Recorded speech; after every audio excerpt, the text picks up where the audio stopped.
دوستوں نیب مسلسل P D M ٹولے کو ریلیف دے رہا ہے. یہ پورا ادارہ سیاسی ہو چکا ہے. عمران خان کو سیاسی بکھیڑوں میں پھنسا کر خود اپنے بقیہ کیسز ختم کیے جا رہے ہیں اور اس کے لیے پلاننگ بھی باقاعدہ لاہور کے ماڈل ٹاؤن دفتر میں ہوتی ہے. عوام اور عوامی فلاح و بہبود سے پی ڈی ایم ٹولے کو کوئی سروکار نہیں ہے. یہ صرف اپنے کیسز ختم کر کے خود کو احتساب سے بچانا چاہتے ہیں. شہباز شریف کو کل ایک اور بڑا ریلیف مل گیا اور اس میں میڈیا کا سب سے اہم کردار رہا ہے. دوسری طرف عمران خان نے 9 مئی کے واقعات کی تحقیقات کرانے کا مطالبہ کیا اور حکومت وقت سے دو طرفہ تعاون کی اپیل کی ہے. اپنی تقریر میں انہوں نے ججز کی آڈیو لیکس اور حکومتی رد عمل پر بھی دو ٹوک بیان جاری کیا. دوستو اس ویڈیو میں آج ہم آپ کو نیب کے سیاسی فیصلے اور شہباز شریف کو ریلیف دینے کی مکمل کہانی بتائیں گے اور اس کے ساتھ ہی آپ کو بتائیں گے کہ عمران خان نے کل اپنی تقریر میں حکومت سے کیا مطالبات کیے ہیں. ناظرین گرامی، نیب قومی احتساب کا ایک اہم ترین ادارہ تھا، لیکن پی ڈی ایم کی حکومت بننے کے بعد قوانین میں تبدیلی اور اس ادارے کے سیاسی استعمال سے یہ ادارہ مکمل طور پر تباہ ہو چکا ہے. آج یہ ادارہ صرف پی ڈی ایم رہنماؤں کے کیسز ختم کرنے پر لگا ہوا ہے، جبکہ یہ ساری منصوبہ بندی لاہور کے ماڈل ٹاؤن دفتر میں کی جاتی ہے. سارے فیصلے نون لیگ والے خود کر کے نیب کے حوالے کر دیتے ہیں، جبکہ نیب پھر اعلان کر دیتا ہے. حال ہی میں نیب نے شہباز شریف کی آشیانہ ہاؤسنگ سکینڈل میں بریت کا فیصلہ سنایا اور ان کو کلین چٹ دے دی. جس کیس میں اسی ادارے نے شہباز شریف پر جرم تک ثابت کر دیا تھا، آج وہ ادارہ بتا رہا ہے کہ آشیانہ ہاؤسنگ کے ٹھیکے دینے کے عمل میں بدعنوانی کے کوئی ثبوت نہیں ملے. نیب نے جواب جمع کیا کہ آشیانہ پروجیکٹ شروع کرتے وقت سرکاری خزانے کو کوئی نقصان نہیں پہنچا اور نہ ہی شہباز شریف نے کوئی فوائد حاصل کیے. اس کے علاوہ شہباز شریف کے خلاف اختیارات کے ناجائز استعمال کے بھی کوئی ثبوت نہیں مل سکے. آشیانہ سکینڈل میں شہباز شریف کے خلاف بدنیتی کا کوئی پہلو بھی ثابت نہیں ہوتا. ریکارڈ اور شواہد سے یہ بات ثابت ہوتی ہے کہ کسی پبلک آفس ہولڈر نے کسی قسم کے کوئی خاص فوائد حاصل نہیں کیے اور بغیر کسی شکوک و شبہات کے یہ ثابت ہو رہا ہے کہ سرکاری خزانے کو نقصان نہیں ہوا.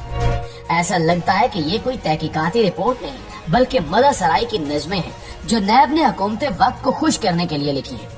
پہلے زمانے میں بادشاہوں کے دربار میں بادشاہ کو خوش کرنے کے لیے شعراء بادشاہ کی مدح سرائی میں نظمیں تحریر کیا کرتے تھے، لیکن آج کل یہ کام نیب کے حوالے کر دیا گیا ہے جو حکومت وقت کو کریم چٹ دینے کے ساتھ ساتھ ان کی خوب عزت افزائی بھی کرتا ہے.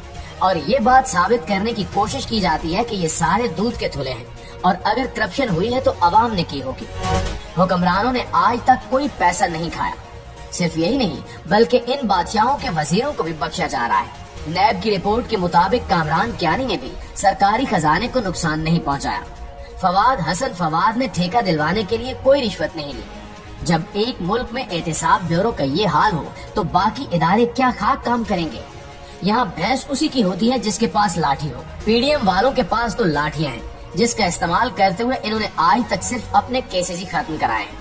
پیارے ساتھیوں، یہ حکومت بنی ہی اس لیے تھی اور پی ڈی ایم جماعتوں کو شمولیت بھی اسی شرط پر دی گئی تھی کہ ان کے سارے کیسز ختم کر کے انہیں بری کر دیا جائے گا، اور ٹھیک اسی طرح ہو رہا ہے. رانا ثناءاللہ جیسے کرپٹ ترین شخص کو بھی انہوں نے بری کر دیا ہے اور آج شہباز شریف کو بھی کلین چٹ مل گئی ہے. شاید اب قوم کو ان کے اصل ارادے معلوم ہونا شروع ہو گئے ہیں. اس حکومت کے بننے کے پیچھے یہی دو مقاصد کار فرما تھے، ایک اپنے اوپر کرپشن کے سارے کیسز ختم کروانا اور دوسرا عمران خان کو ٹھکانے لگوانا. اپنے کیسز تو ختم کروا لیے گئے لیکن عمران خان کو بھی کسی طرح ٹھکانے نہیں لگایا جا سکا. آج بھی جب سروے کیا جاتا ہے تو آدھی سے زیادہ قوم عمران خان کے حق میں ووٹ دینا چاہتی ہے اور عمران خان کو اگلا وزیر اعظم دیکھنا چاہتی ہے، کیونکہ قوم کو معلوم ہو چکا ہے کہ یہ حکومت عوام کے لیے نہیں بنی بلکہ اپنے مفادات کو سر کرنے کے لیے بنی ہے. پیارے ساتھیوں، یہ حکومت صرف اپنے کیسز ہی ختم نہیں کروا رہی بلکہ عدلیہ پر دباؤ ڈالنے کے لیے مختلف قسم کے ہتھ کنڈے بھی استعمال کر رہی ہے. کبھی آڈیوز ریلیز کی جاتی ہیں تو کبھی زوم میٹنگ لیک ہوتی ہے. بین الاقوامی سطح پر ہمارے ملک کی سائبر سیکیورٹی کا مذاق بن چکا ہے.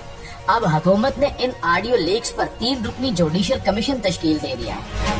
کمیشن کے سربراہان ان کے چہیتے جسٹس قاضی فائز عیسیٰ ہوں گے، جبکہ بلوچستان ہائی کورٹ کے چیف جسٹس اور اسلام آباد ہائی کورٹ کے چیف جسٹس بھی کمیشن کے ارکان میں شامل ہیں. یہ کمیشن ججز کے خلاف جتنی بھی آڈیو ریلیز کی گئی ہیں ان سب کی تحقیقات کرے گا اور اس کے ساتھ ہی یہ کمیشن سابق چیف جسٹس آف پاکستان اور ایک وکیل کی مبینہ آڈیو لیک کی بھی تحقیقات کرے گا. عمران خان کی اپنے پارٹی رہنما سے سپریم کورٹ میں تعلقات سے متعلق مبینہ audio chief justice of Pakistan کی ساس اور ایک وکیل کی اہلیہ کی سپریم کورٹ میں زیر سماعت مقدمات سے متعلق مبینہ آڈیو اور سابق چیف جسٹس کے بیٹے اور دوست کے درمیان ہونے والی بات چیت بھی تحقیقات کا حصہ ہے۔ وفاقی وزیر قانون اعظم نذیر تارڑ نے کہا ہے کہ سپریم کورٹ کے ادارے کی ساکھ کو آڈیو لیکس نے متاثر کیا ہے اور کمیشن قائم کرنا حکومت کا اختیار ہے، لیکن یہاں وہ ایک اہم ترین نقطہ بیان کرنا بھول گئے جو کل عمران خان نے اپنی تقریر میں بتا دیا ہے۔ انہوں نے پوچھا کہ آپ ہر آڈیو کی تحقیقات تو کر رہے ہیں، لیکن کیا آپ یہ بھی دیکھیں گے کہ یہ آڈیوز ریکارڈ کس نے کی اور پھر کس نے ریلیز کروائی؟ عمران خان نے کہا ہے کہ وفاقی حکومت کی جانب سے مبینہ آڈیو لیکس کی تحقیقات کے لیے عدالتی کمیشن کو جو ذمہ داریاں سونپی گئی ہیں ان میں ایک اہم نقطہ موجود نہیں ہے کہ وزیر اعظم آفس اور سپریم کورٹ کے ججز کی غیر قانونی اور غیر آئینی نگرانی کے پیچھے کون ہے جو یہ ساری آڈیوز ریکارڈ کرتا ہے اور پھر عین موقع پر ریلیز کر دیتا ہے۔ کمیشن کو ان نامعلوم طاقتور عناصر کی تفتیش کے لیے با اختیار بنایا جائے جو عام سرکاری عہدیداران اور شہریوں کی ٹیلی فونک بات چیت کو ریکارڈ کرتے ہیں۔ ایسی ریکارڈنگ اور فون ٹیپنگ آئین کے آرٹیکل 14 کی سنجیدہ خلاف ورزی ہے۔ ایسے عناصر کو بھی گرفت میں لانا چاہیے جو مختلف فون کالز میں جان بوجھ کر رد و بدل کرتے ہیں اور پھر سوشل میڈیا پر ریلیز کر دیتے ہیں۔ حالیہ دنوں میں منظر پر آنے والی چند آڈیو لیکس وزیر اعظم آفس کی بظاہر محفوظ سمجھی جانے والی فون لائن سے ہوئی جسے غیر قانونی طریقے سے ٹیپ کیا گیا اور بات چیت میں رد و بدل کی گئی۔ بظاہر یہ عناصر پاکستان کے وزیر اعظم کے ماتحت بھی نہیں اور وزیر اعظم اس سے لا علم ہے۔ ملک کے وزیر اعظم کی کمان سے باہر یہ لوگ کون ہیں جو اتنی دلیری سے غیر قانونی نگرانی کرتے ہیں؟ یہ کمیشن ایسے عناصر کی نشاندہی کرے۔ ناظرین، ہم سب جانتے ہیں کہ یہ ریکارڈنگ کون کرتا ہے اور کن مقاصد کے حصول کے لیے کرتا ہے۔ نون لیگ میں آڈیوز اور ویڈیوز ریلیز کرنے کا ونگ مریم نواز سنبھالتی ہے۔ جج ارشد ملک سے لے کر آج تک جتنی بھی آڈیوز یا ویڈیوز ریلیز ہوئی ہیں وہ سب مریم نواز کی سرکردگی میں ہوئی ہیں۔ مریم سیاستدانوں سے لے کر ججز تک سب کو ان کی آڈیوز کی آڑ میں بلیک میل کرتی ہیں اور پھر من چاہے فیصلے کرواتی ہیں۔ جب ایک ملک کا نظام اتنا کمزور ہو جائے کہ ایک عام شہری جو الیکشن تک نہیں لڑ سکتا لیکن اعلیٰ عدلیہ کے ججز کو کھلے عام دھمکیاں بھی دیتا ہے اور بلیک میل بھی کرتا ہے تو آپ خود سوچیں کہ اس نظام میں آخر کیا رہ جاتا ہے۔ ہم تو یہی کہتے ہیں کہ یہ ملک اشرافیہ نے انہی اشرافیہ کے لیے بنایا تھا اور آج تک یہ اشرافیہ اس پر حکمران بنی بیٹھی ہے۔ اگر کوئی غریب طبقے سے اٹھ کر اشرافیہ کا مقابلہ کرتا ہے تو اسے مراد سعید جیسے وقت سے گزرنا پڑتا ہے۔